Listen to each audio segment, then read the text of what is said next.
नयोनिका नाम की यह लड़की अकेली गली के एक घर में रहती है और वह बिना पति के प्रेग्नेंट है। उसके घर में लड़के आते जाते रहते हैं और घर में बहुत ज्यादा शोर शराबा होता है। एक दिन गली के सारे लोग घर से निकल आते हैं और सभी इस लड़की के ऊपर टूट पड़ते हैं। लड़की को तरह तरह की बातें सुनाने लगते हैं। कोई कहता है कि यह सब लड़के इस लड़की की बॉडी की जरूरतें पूरी करते हैं, तो कोई कहता है कि यह लड़के इस लड़की की फाइनेंशियल जरूरतें पूरी करते हैं। सब लोग लड़की को तरह तरह की बातें सुनाने में व्यस्त थे। तभी रणदीप सिंह अपने बुआ के घर में रहने के लिए आते हैं। गाड़ी से उतरते ही वह यह सब सुनते हैं। इसके बाद वह लड़की भी सबको खरी खोटी सुनाती है और अपने अपने घर जाने को कहती है। फिर लोग अपने घर चले जाते हैं। रणदीप अपने बुआ के घर चला जाता है। बालकनी में खड़े होकर वह बुआ से बात कर रहा होता है। तभी उसकी नजर उस लड़की के घर पर पड़ती है। वह देखता है कि वह लड़की एक लड़के से बात कर रही है। बार बार वह लड़का उसको पैसे देता है। तभी रणदीप को उस लड़की की तरफ देखते हुए उसकी बुआ देख लेती है। वह उसे कहती है, इस लड़की की तरफ ध्यान मत दो, ये डायन है, डायन। ये लड़की लड़कों की हड्डी चूसती है। रणदीप की बुआ यह भी कहती है, मुझे लगता है कि उसके पेट में उस कोट वाले आदमी का बच्चा है। ये सुनकर रणदीप चौंक जाता है और कहता है, क्या वह इस लड़के का पार्टनर नहीं है? तब बुआ कहती है, नहीं, और हाँ, इसके घर में मर्द आते जाते रहते हैं। ये सुनकर रणदीप सोच में पड़ जाता है। इसके बाद वह लड़की डॉक्टर को दिखाने के लिए हॉस्पिटल जाती है। डॉक्टर कहते हैं कि बच्चा बिल्कुल ठीक है। अगले दिन रणदीप गली की एक दुकान में सामान खरीदने जाता है। तभी वहाँ वो प्रेग्नेंट लड़की भी सामान खरीदने आती है। वह दुकानदार को पैसे देकर सामान देने के लिए कहती है। रणदीप इस लड़की को देखकर दूरी बना लेता है। तभी वह लड़की रणदीप की तरफ देखती है। दुकानदार रणदीप से कहता है, 1470 रुपए हुए। रणदीप पैसे देता है। दुकानदार उस लड़की के दिए हुए पैसे से रणदीप को बाकी पैसे लौटाने लगता है, लेकिन रणदीप वह पैसे नहीं लेता और इधर उधर कुछ देखने लगता है। तभी लड़की बोलती है, क्या हुआ, कुछ भूल गए क्या? फिर वह कहती है, सब कुछ तो ले लिया, अंडा लेना होगा, अंडा ले लो। रणदीप अंडा ले लेता है। दुकानदार रणदीप से और 10 रुपए देने के लिए कहता है। रणदीप कहता है, 10 रुपए मेरे पास नहीं है, मैं आते जाते दे दूंगा। लेकिन दुकानदार नहीं मानता। तभी वह लड़की कहती है, जाने दो, ये सोडी आंटी के मेहमान है। रणदीप दुकान से निकल जाता है। लड़की उसके पीछे पीछे आकर कहती है, तुम मेरा पैसा नहीं लेना चाहते थे, इसलिए अंडा लिया है ना? रणदीप कहता है, तुझे समझ क्यों नहीं आ रहा है, मैं तुझे अवॉइड कर रहा हूँ। तभी वह लड़की बोलती है, मैं तो तुझे अवॉइड नहीं कर रही हूँ। इसके बाद रणदीप कहता है, तुझे समझ क्यों नहीं आ रहा है, मैं ऐसे वैसे किसी लड़की से बात नहीं करता। लड़की हंसते हुए कहती है, तेरा नेटवर्क बहुत स्ट्रॉन्ग है, आते ही गली की सारी बातें जान ली। यह कहकर वह चली जाती है। रणदीप अपने बुआ के घर में बैठकर समोसा खा रहा था। तभी अचानक झगड़ने का शोर सुनाई देता है। रणदीप बाहर जाकर बुआ से पूछता है, ये क्या हो रहा है? बुआ जवाब देती है, कुछ नहीं, तो हमेशा का है। तभी रणदीप दौड़ता हुआ घर के पास जाता है। उसी वक्त वो लड़की भी दौड़ती हुई उसके आगे आगे जाकर घर के दरवाजे को जोर जोर से लकड़ी से मारती है। थोड़ी देर बाद एक औरत दरवाजा खोलती है, उस लड़की को थैंक यू बोलती है और फिर दरवाजा बंद कर लेती है। इसके बाद दोनों, रणदीप और लड़की, अपने अपने घर चले जाते हैं। अगले दिन सुबह जब रणदीप जॉगिंग करके पुशअप कर रहा होता है तो वह देखता है कि 2 लड़के बाइक से आते हैं और उनमें से एक लड़का उस लड़की को पैसे देकर चला जाता है। इसके बाद वह लड़की धीरे धीरे रणदीप के पास आती है और बोलती है, कितने सालों से बॉडी बना रहा है? क्योंकि बनी तो है नहीं, इसलिए पूछ रही हूँ। रणदीप जवाब देता है, तो तुझे इससे क्या, मेरे पीछे क्यों पड़ी है? लड़की मुस्कुराकर कहती है, तुझ पर दिल आ गया है। फिर वह पूछती है, चाय पिएगा? रणदीप मना कर देता है। इसके बाद लड़की कहती है, कल रात जो तूने हीरो वाली एंट्री ली थी ना, मजा आ गया देखकर। फिर वह पूछती है, कोई काम करता है या अंडे के पैसे बुआ से लेता है? सुन, एक काम कर, जंतर मंतर चला जा। रणदीप पूछता है, जंतर मंतर क्यों? लड़की जवाब देती है, वहाँ सारे भिखारी रहते हैं, तू भी वहाँ नारे लगाकर चाय पानी के पैसे कमा लेगा। यह कहकर वह लड़की हंसती हुई घर चली जाती है। कुछ दिनों बाद वह प्रेग्नेंट लड़की एक गैरेज में जाती है और वहाँ गैरेज के मालिक पांडे को पुकारती है। उसी समय रणदीप गाड़ी के नीचे काम कर रहा होता है। जैसे ही वह सिर बाहर निकालता है, देखता है कि वही लड़की है। लड़की उसे देखकर कहती है, अच्छा तो यहाँ मुंह काला कर रहा है, मैं भी सोचूं, इतने दिन से कहाँ था? रणदीप मन ही मन सोचता है, जिसका खुद का मुंह काला है वह दूसरों को सलाह दे रही है, लेकिन यह बात वह लड़की सुन लेती है। तभी पांडे वहाँ आ जाता है और लड़की के लिए कुर्सी लाकर देता है। लड़की उसे देखकर कहती है, पांडे तेरा साथ हो गया है। फिर वह एक शर्ट पांडे को देती है। पांडे को वह शर्ट बहुत पसंद आती है। इसके बाद पांडे लड़की को बैठने के लिए कहता है और लंच करने का प्रस्ताव देता है। रणदीप यह सब देख रहा होता है। पांडे रणदीप को भी लंच के लिए बुलाता है, लेकिन रणदीप मना कर देता है। इसी बीच गली की एक लड़की रणदीप के लिए खाना लेकर आती है। वह टेबल पर खाना रखती है और उसे परोसती है। ये देखकर गैरेज के बाकी लोग और वह प्रेग्नेंट लड़की हंसने लगते हैं। रणदीप गुस्से में कहता है, अब क्या हाथ से खिलाएगी क्या? लड़की जवाब देती है, खिला दूं क्या? ये सुनते ही रणदीप उसे डांट देता है और वह लड़की वहाँ से चली जाती है। गैरेज के लोग जोर जोर से हंसने लगते हैं। रणदीप ये देखकर भड़क जाता है। इसके बाद पांडे और वह प्रेग्नेंट लड़की खाना खत्म करते हैं और जाने लगते हैं। जाते हुए वह लड़की रणदीप की तरफ देखकर जोर जोर से हंसती है। गैरेज का मालिक आकर मजाक में कहता है, रणदीप बाबू जोड़ी तो मजेदार है, कहो तो शादी फिक्स कर दूं।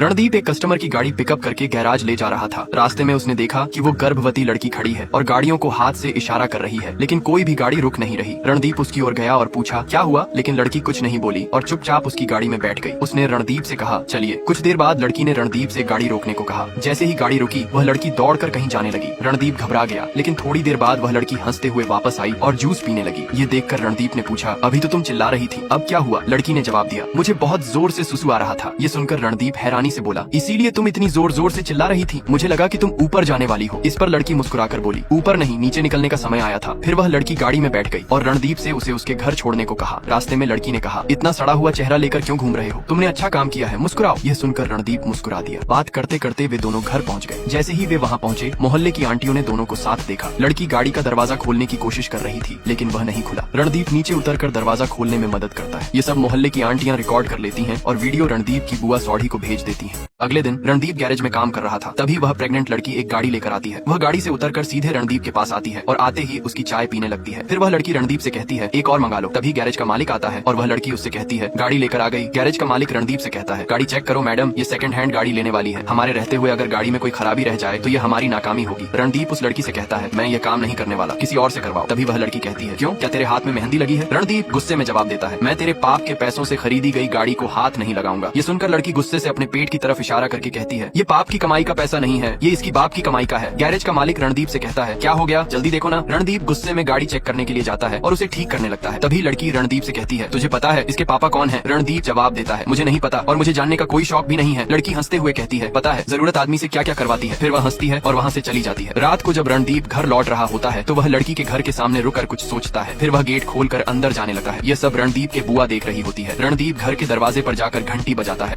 अब वो लड़की बाहर निकलती है और बोलती है तू यहाँ क्यों, तेरा घर सामने है। तभी रणदीप बोलता है मुझे तुझसे एक बात करनी है। लड़की बोलती है क्या, प्रपोज करने वाला है क्या? रणदीप कहता है अंदर चल के बात करें। ये सुनते ही लड़की बोलती है अगर तुझे अपनी इज्जत बचानी है तो यहाँ पर ही बात करना ठीक रहेगा, अगर अंदर चला गया तो पब्लिक की नजर में हम दोनों के कपड़े उतर जाएंगे। इसके बाद रणदीप कहता है मुझे सिर्फ यह कहना था कि जो गाड़ी तू ले रही है मुझे लगता है कि 30 से 35 हजार और कम हो सकती है। ये कहकर वह जाने ही वाला होता है। तभी पलट कर बोलता है रहने दे, वो गाड़ी मत ले, कोई और गाड़ी देख वरना तुझे बहुत खर्चा करवाएगी। इसके बाद लड़की बोलती है इस हालत में मैं कहाँ जाऊँ और ढूंढूं? ये सुनकर रणदीप कहता है मैं ढूंढ दूंगा। तभी लड़की बोलती है सच में, तू ढूंढ देगा? इसके बाद रणदीप अपने घर चला जाता है। घर पहुंचते ही उसकी बुआ बोली क्या कर रहा था तू वहाँ, तुम दोनों के बीच क्या चल रहा है? मैंने तुझे मना किया था ना इस डायन से दूर रहने के लिए। फिर बुआ ने कहा ये देख शिप्रा ने क्या भेजा है। वो वीडियो प्ले करके दिखाती है और इससे पहले कि रणदीप कुछ कहे बुआ गुस्से में बोल उठती है चुप कर, तुम दोनों एक साथ गाड़ी में थे, मैं अपने भाई को क्या जवाब दूंगी? रणदीप जवाब देता है क्या हो गया बुआ, आप एक काम करो, एक न्यूज चैनल ज्वाइन कर लो, वहाँ आपके जैसे ड्रामों की बहुत जरूरत पड़ती है और अगर आप वहाँ ड्रामा करोगी तो टीआरपी की बारिश होगी। ये सुनते ही बुआ गुस्से में उसे थप्पड़ मार देती है। रणदीप नाराज होकर छत पर जाकर अकेला बैठ जाता है और उदास हो जाता है। कुछ देर बाद बुआ चाय लेकर आती हैं और कहती हैं गुस्सा छोड़ दे और ये लो चाय पी ले। रणदीप खड़ा होकर चाय पीने ही वाला होता है कि तभी देखता है वो लड़की कपड़े उठाते हुए गिर जाती है। यह देखते ही रणदीप दौड़ता हुआ उसकी तरफ चला जाता है और लड़की को उठाकर अस्पताल ले जाता है। होश आने के बाद डॉक्टर लड़की से कहती है आपको जिसने यहाँ लाकर भर्ती किया उसे धन्यवाद कहिए। लड़की पूछती है कौन? डॉक्टर इशारा करते हैं तो लड़की रणदीप को देखकर चौंक जाती है और कहती है अच्छा तू लाया? रणदीप मुस्कुराते हुए कहता है तो और कौन लाता? ये सुनकर लड़की कहती है पूरे मोहल्ले में सिर्फ तुझमें ही हिम्मत है मुझे यहाँ तक लाने की, मुझे लगता है कि हमारे बीच कोई कनेक्शन है। रणदीप थोड़ा चौंक कर पूछता है क्या? लड़की हंसते हुए कहती है कनेक्शन इस जन्म का नहीं तो पिछले जन्म का जरूर होगा। इसके बाद रणदीप कहता है मुझे नहीं पता, तू नंबर दे। लड़की पूछती है किसका? रणदीप जवाब देता है और किसका? तेरे बॉयफ्रेंड का, मुझे भी तो घर जाना है। लड़की मुस्कुराते हुए कहती है किसका? मेरे पास तो बहुत सारे हैं। ये सुनते ही रणदीप कहता है तुझे शर्म नहीं आती? लड़की जवाब देती है शर्म क्यों आएगी, मोहल्ले वाले जो कहते हैं वही कहा और तू भी यही मानता है। रणदीप गुस्से में कहता है मैं कुछ नहीं मानता, तू अपने बॉयफ्रेंड का नाम बता। लड़की फिर हंसकर कहती है किसका? इसके बाप का। ये सुनते ही रणदीप झुंझला कर कहता है तू बात को क्यों घुमा रही है, इसका बाप और तेरा बॉयफ्रेंड तो सेम होगा ना। लड़की जवाब देती है इसका बाप मेरा बॉयफ्रेंड नहीं है। रणदीप गुस्से में कहता है तू मुझे बेवकूफ समझती है? लड़की हंसकर कहती है समझती नहीं, तू है। उसके बाद लड़की गंभीर होकर बोलती है मैं बच्चों को जन्म देती हूँ लेकिन अपने लिए नहीं, दूसरों के लिए, मैं एक सरोगेट मदर हूँ, रहने दे, तुझे समझ में नहीं आएगा। रणदीप थोड़ा सोचते हुए कहता है क्यों समझ में नहीं आएगा? लड़की कहती है अच्छा ठीक है तो बता तुझे क्या समझ में आया। रणदीप उल्टी सीधी बातें करने लगता है। तभी डॉक्टर आ जाती है। डॉक्टर और लड़की रणदीप की बातों पर हंसने लगती है। उन्हें हंसता देखकर रणदीप उन दोनों पर भड़क जाता है। डॉक्टर मुस्कुराते हुए कहती है तुम रात में लड़की के साथ रहने वाले हो? लड़की भी हंसते हुए कहती है हाँ बिल्कुल। उसके बाद डॉक्टर गुड नाइट कहकर चली जाती है और लड़की हंसते हुए रणदीप से कहती है तू पागल है। इसके बाद रणदीप बोलता है अच्छा मैं बुआ को कॉल करके आता हूँ कहकर बाहर चला जाता है। इसके बाद लड़की हंसते हुए सो जाती है। रणदीप वापस आकर देखता है कि वह सो चुकी है। सुबह लड़की नींद से उठती है और देखती है कि रणदीप पास में बैठा बैठा सो रहा है। वह उसे उठाती है। इसके बाद रणदीप लड़की से बोलता है चाय पीनी है, मैं बाहर से ले आता हूँ, हॉस्पिटल की चाय में बहुत बदबू आती है। लड़की कहती है डिस्चार्ज के बारे में भी पता कर लेना, बहुत डिलीवरी करनी है। ये सुनकर रणदीप कहता है बच्चों की? लड़की हंसते हुए कहती है नहीं बुद्धू, कपड़ों की, मैं दर्जी हूँ, बड़े बड़े डिजाइनरों की फर्स्ट कॉपी बनाती हूँ, लाखों के कपड़े ग्राहकों को हजारों में देती हूँ। ये सुनकर रणदीप बोलता है अच्छा तेरे घर में जो लोग आते हैं वे अमीर लोग होते होंगे। फिर वह मजाक में कहता है अच्छा तू मुझे एक एलवी की जैकेट बना देगी? लड़की मुस्कुराते हुए कहती है हाँ बना दूंगी, पहले जाकर डिस्चार्ज की जानकारी ले आ। इसके बाद रणदीप बाहर चला जाता है और लड़की का डिस्चार्ज मिल जाता है। दोनों हॉस्पिटल से निकलकर घर के लिए रवाना हो जाते हैं। धीरे धीरे दोनों के बीच गहरी दोस्ती हो जाती है और यह सब रणदीप की बुआ देख रही होती है। एक दिन रणदीप और लड़की गैराज में खाना खा रहे होते हैं। तभी रणदीप की बुआ वहाँ खाना लेकर आती है और उन्हें साथ देखकर भड़क उठती है। वह लड़की से कहती है क्यों इसके पीछे पड़ी है, ये बेचारा बच्चा है। रणदीप तुरंत बोलता है बुआ मैं बच्चा नहीं हूँ और ये मेरे पीछे नहीं पड़ी है। लड़की भी कहती है बुआ हम सिर्फ दोस्त हैं। इस पर बुआ गुस्से में बोलती है खबरदार मुझे बुआ मत बोल। फिर वह गुस्से में कहती है इस लड़की ने तुझ पर जादू कर दिया है। रणदीप जवाब देता है ऐसा कुछ नहीं हुआ है बुआ, कम से कम सही बात तो बोलो। बुआ और भी भड़क जाती है और गुस्से में कहती है अब मैं कुछ नहीं बोलूंगी, अब तेरा बाप बोलेगा, कहकर चली जाती है। बुआ फोन पर रणदीप के पिता से बात कर रही होती है और सब कुछ बता रही होती है। उस लड़की के बिना शादी के बच्चे हैं, पहले बच्चे का कोई अता पता नहीं और अब दूसरा आने वाला है और तेरा बेटा तो मछली भी खाने लगा है। बुआ की बातें सुनकर रणदीप गुस्से में आ जाता है। वह उनका फोन छीन कर दूर फेंक देता है और दोनों के बीच झगड़ा शुरू हो जाता है। गुस्से में रणदीप घर से निकल जाता है। बुआ उसके पीछे आकर कहती है देखती हूँ कहाँ जाता है। मोहल्ले के सारे लोग यह सब देख रहे होते हैं। रणदीप बिना कुछ बोले लड़की के घर चला जाता है और लड़की भी चुपचाप उसे अंदर ले लेती है। वह रणदीप के लिए खाना लाती है और रणदीप बिना किसी टेंशन के खाने लगा है। अब खाना खाने के बाद लड़की कहती है ऊपर एक कमरा है, तुम इधर रह सकते हो। तभी रणदीप बोलता है और किराए का क्या? लड़की जवाब देती है मेरे लिए रोज 2 रसगुल्ले लेकर आना। रणदीप मजाक में कहता है तो मुझे रोज 50 रुपए दे दिया करो, मैं तेरे लिए रसगुल्ले ले आऊंगा। अगले दिन सुबह रणदीप की नींद खुलती है, तभी उसके पापा का कॉल आता है। रणदीप फोन उठाकर कहता है हाँ पापा बोलो। उसके पापा कहते हैं क्या बोलूं? रणदीप जवाब देता है बुआ ने जो कान भरे हैं उसके बारे में बोलो। तभी उसके पापा कहते हैं ऊपर देख। रणदीप आसमान की तरफ देखने लगता है। तभी उसके पापा कहते हैं अरे सामने देख सामने। रणदीप सामने देखता है तो पाता है कि उसके पापा बुआ के घर की छत पर खड़े हैं। फिर उसके पापा कहते हैं नीचे आ। रणदीप नीचे जाता है और जाते ही अपने पापा के हाथ में पैसे दे देता है और कहता है ये मेरी पहली कमाई है। उसके पापा जवाब देते हैं ऐसा किसी दिन बिना बताए पोता पोती हाथ में मत देना। फिर उसके पापा कहते हैं ये लड़की ठीक नहीं है, इससे दूर रह। लेकिन रणदीप अपने पापा की बात नहीं मानता। पापा बोलते हैं ठीक है तो यहीं रह। रणदीप कहता है मैं तो यहीं रह रहा हूँ। इसके बाद दोनों अपनी अपनी राह चले जाते हैं। अब होता यह है कि लड़की को अस्पताल से कॉल आता है और उसे तुरंत वहाँ पहुँचने के लिए कहा जाता है। लड़की अस्पताल जाती है और डॉक्टर का इंतजार करती है। उसके बाद डॉक्टर आती है लेकिन वह परेशान दिखती है। लड़की पूछती है कोई दिक्कत है क्या? डॉक्टर बताती है बच्चे के दिल में छेद है। लड़की घबरा कर पूछती है क्या बच्चे को कोई खतरा है? डॉक्टर कहती है नहीं, बस एक छोटी सी सर्जरी करनी होगी और बच्चा ठीक हो जाएगा।